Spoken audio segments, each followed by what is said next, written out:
Chapter 22. In the Wicker Castle. No sooner were the Wizard of Oz and his followers well within the castle entrance when the big gates swung to with a clang, and heavy bars dropped across them. They looked at one another uneasily, but no one cared to speak of the incident.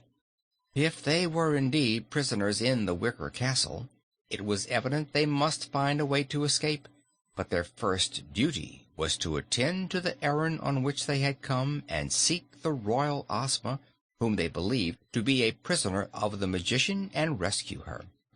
They found they had entered a square courtyard, from which an entrance led into the main building of the castle. No person had appeared to greet them so far, although a gaudy peacock perched upon the wall cackled with laughter and said in a sharp, shrill voice, "Poor fools! Poor fools!" "I hope the peacock is mistaken," remarked the Frogman, but no one else paid any attention to the bird. They were a little awed by the stillness and loneliness of the place. As they entered the doors of the castle, which stood invitingly open, these also closed behind them and huge bolts shot into place. The animals had all accompanied the party into the castle because they felt it would be dangerous for them to separate. They were forced to follow a zigzag passage, turning this way and that, until, finally, they entered a great central hall, circular in form and with a high dome from which was suspended an enormous chandelier.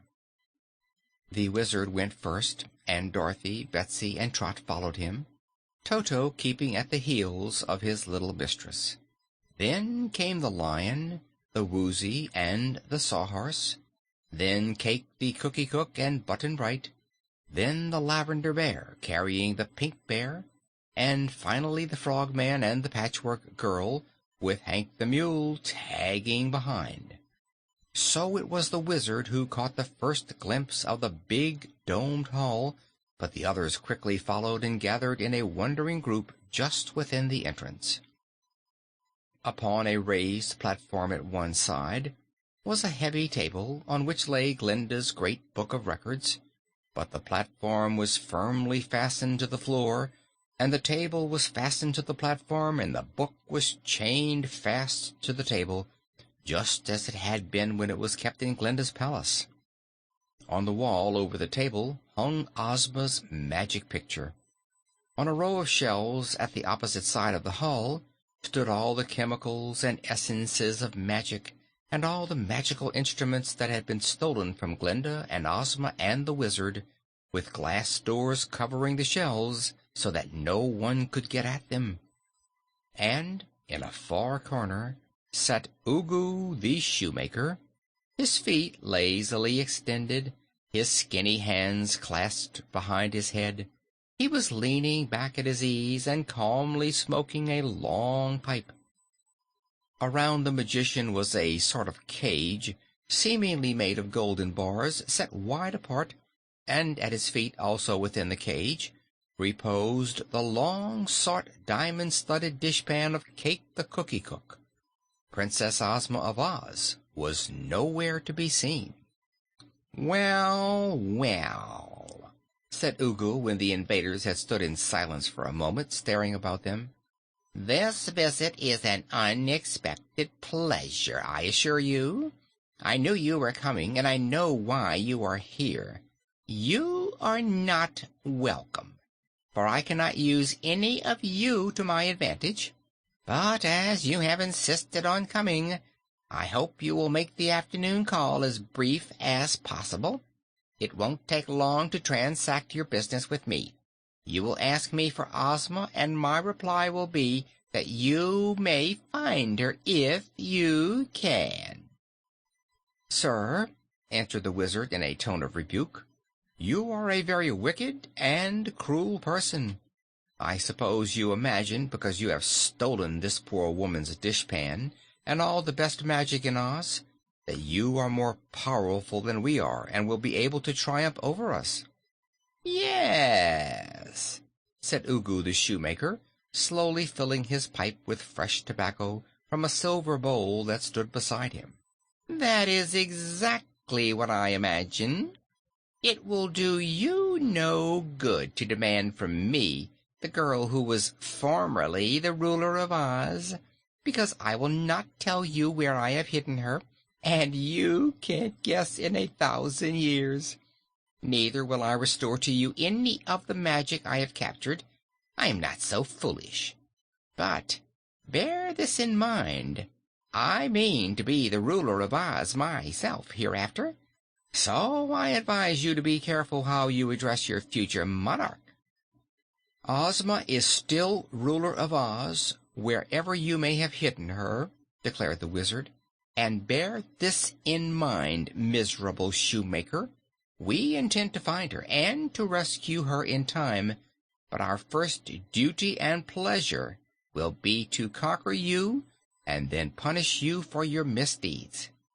"Very well, go ahead and conquer," said Ugu. "I'd really like to see how you can do it." Now, although the little Wizard had spoken so boldly, he had at the moment no idea how they might conquer the magician.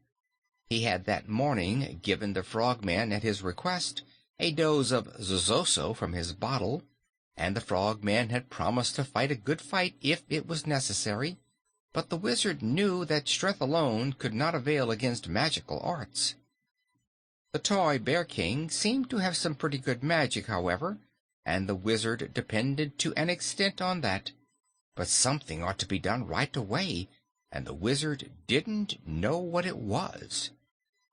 While he considered this perplexing question, and the others stood looking at him as their leader, a queer thing happened. The floor of the great circular hall on which they were standing suddenly began to tip. Instead of being flat and level, it became a slant, and the slant grew steeper and steeper until none of the party could manage to stand upon it. Presently they all slid down to the wall, which was now under them, and then it became evident that the whole vast room was slowly turning upside down. Only Ugu the Shoemaker, kept in place by the bars of his golden cage, remained in his former position, and the wicked magician seemed to enjoy the surprise of his victims immensely.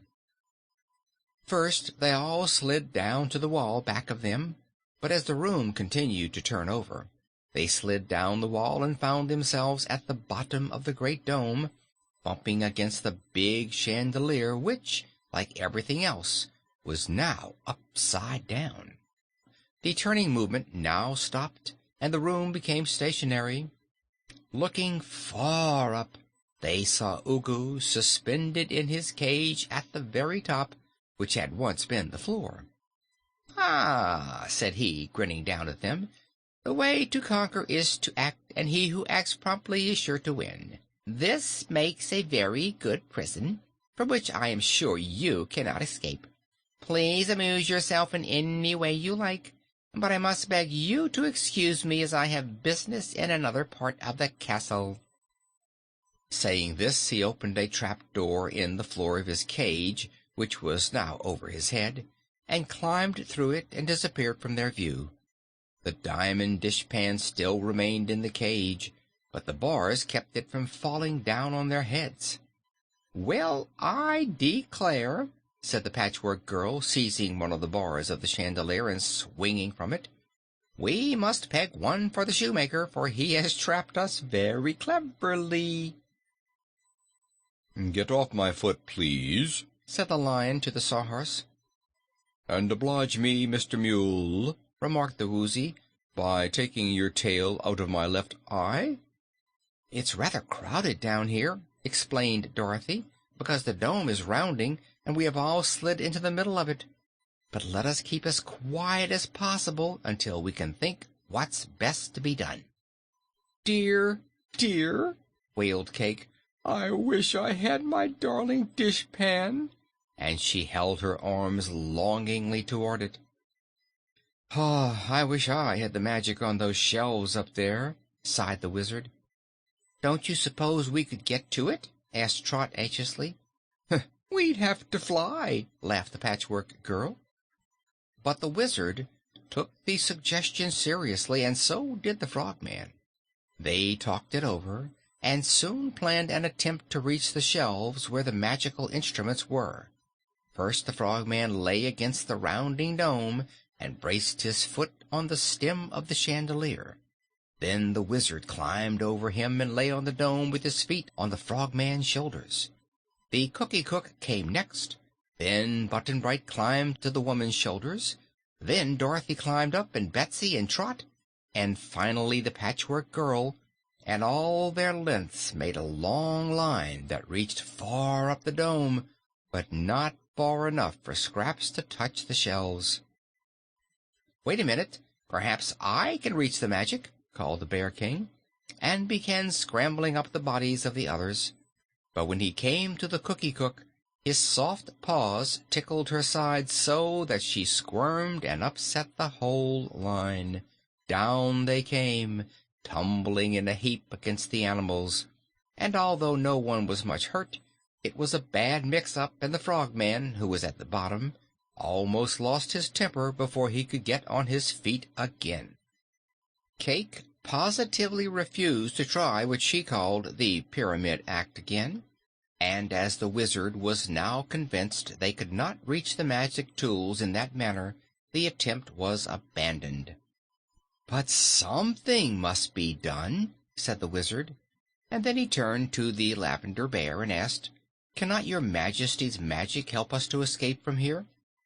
"My magic powers are limited," was the reply.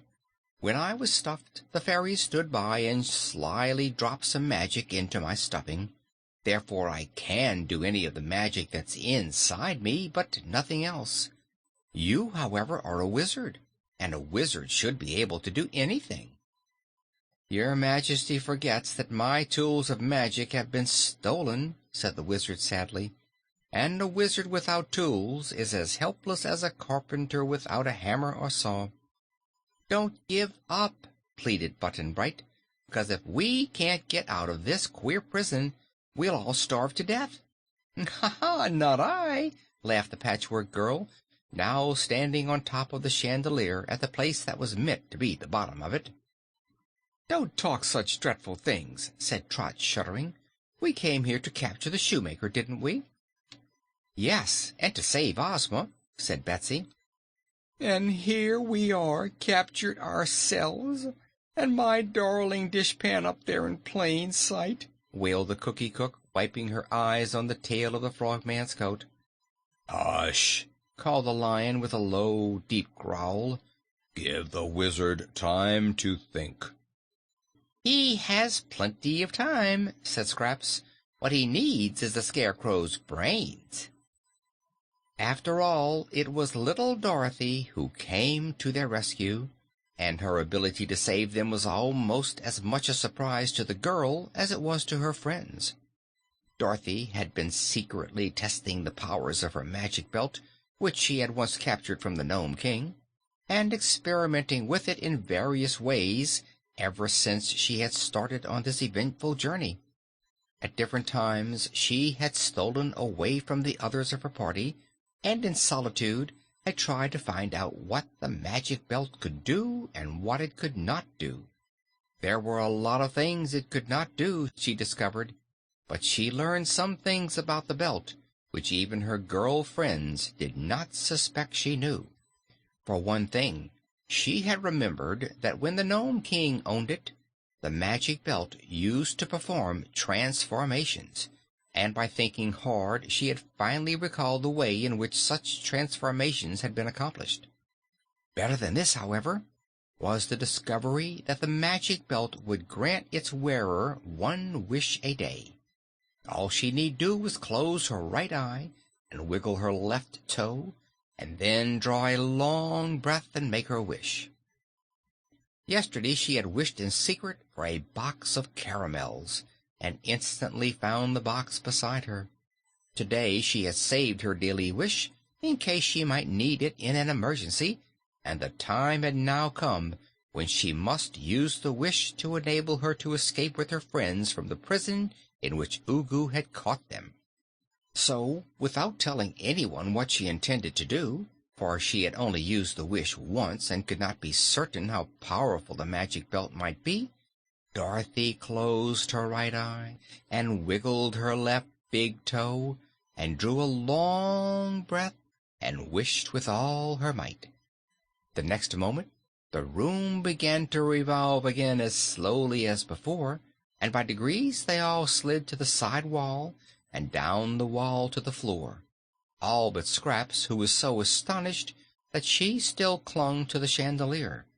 When the big hall was in its proper position again, and the others stood firmly upon the floor of it, they looked far up the dome and saw the Patchwork Girl swinging from the chandelier. "Good gracious!" cried Dorothy. "How ever will you get down?" "Won't the room keep turning?" asked Scraps. "I hope not. I believe it has stopped for good," said Princess Dorothy. "Then stand from under so you won't get hurt," shouted the Patchwork Girl, and as soon as they had obeyed the request, she let go the chandelier and came tumbling down, heels over head, and twisting and turning in a very exciting manner. Plump! She fell on the tiled floor, and they ran to her and rolled her and patted her into shape again. End of chapter 22.